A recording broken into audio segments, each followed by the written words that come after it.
Hey, what's up? You know that saying, fake it till you make it? I don't personally agree with that, and I'll tell you why. And I know there's different interpretations of it, and I'm open to hearing it, and I do agree with maybe some interpretations, some specific interpretations, but I don't believe in faking it till we making it, because that means being fake and inauthentic and not real, and putting a mask on and not really having good intentions. Rather than, in my opinion, instead of fake it till you make it, it should be act real until you feel comfortable. This is Saturday, so I'm having like a little treat. I got this little like cheese Danish thing. Let's see. It tastes like a European delight. Cheese with like a flaky pastry thing.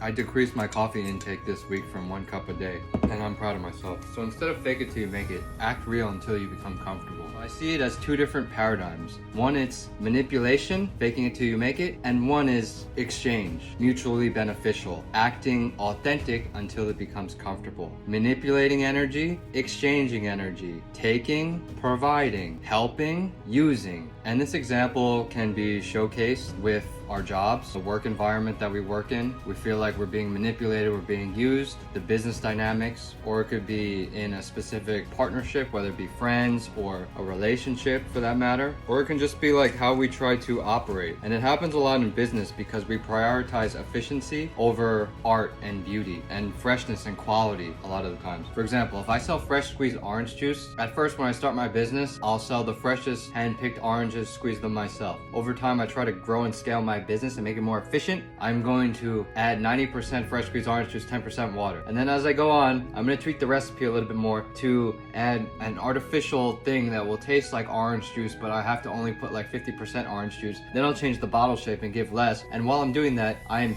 decreasing value and increasing price, manipulating, changing the structure. Instead of just serving fresh squeezed orange juice, you're working at some place and you don't feel happy, and it's not an equal exchange of energy because you're giving too much. You have to develop boundaries and say, no, I've done enough, I'm pulling back my energy.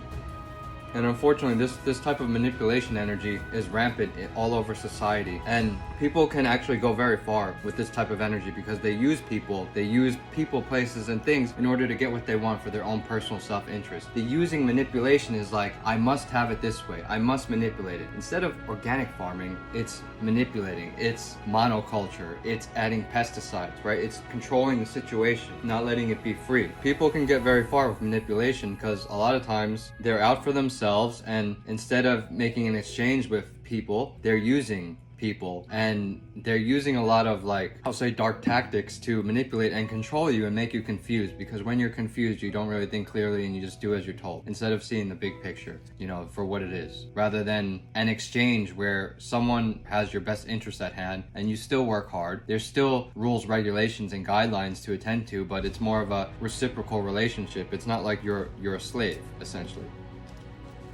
Like, for example, if I step into a boxing gym, I'm not gonna fake it till I make it and pretend like I'm the best boxer there. I'm gonna get my butt kicked. Instead, I'm gonna act authentic until I become comfortable. First day I show up in that gym, I'm gonna work hard, I'm gonna train hard. I'm not gonna pretend to be the best. I'm gonna be humble. I'm gonna humble myself. But over time, I'm gonna work hard. I'm gonna earn my right. I'm gonna earn my place. And when I step in the ring, I'm gonna be ready. I'm not gonna be afraid because I've earned it. But too many people, they put on a show, they put on a mask, they don't have good intentions, they're manipulating the people, they're confusing people, and they're jumping in the ring right away, and no one wants to fight them, you know, because they're perceived as the best. Meanwhile, like, you look a layer deeper, they're not. So you have to look at things not always for who they are or how they appear, but like how it really is deep down inside. There's always someone that appears to be in a better situation than you, so it doesn't really serve us to compare. And also, if you look at the entertainment industry or like sports, there's always someone like younger, better, more beautiful, more handsome that will take your place if you get off the hamster wheel and stop performing. It's like a cycle. It's like a never-ending cycle that society wants us to go on. But just keep in mind, these athletes, these performers, these entertainment people that we celebrate, that we worship, they're humans too, and you only see one side of them. And they're trying to be perfect. They're showing you one thing. A lot of times on social media you see like perfection. That's really not how it is. So just to sum up the video, act real until it becomes authentic. Or I like that better. Act real until it becomes authentic.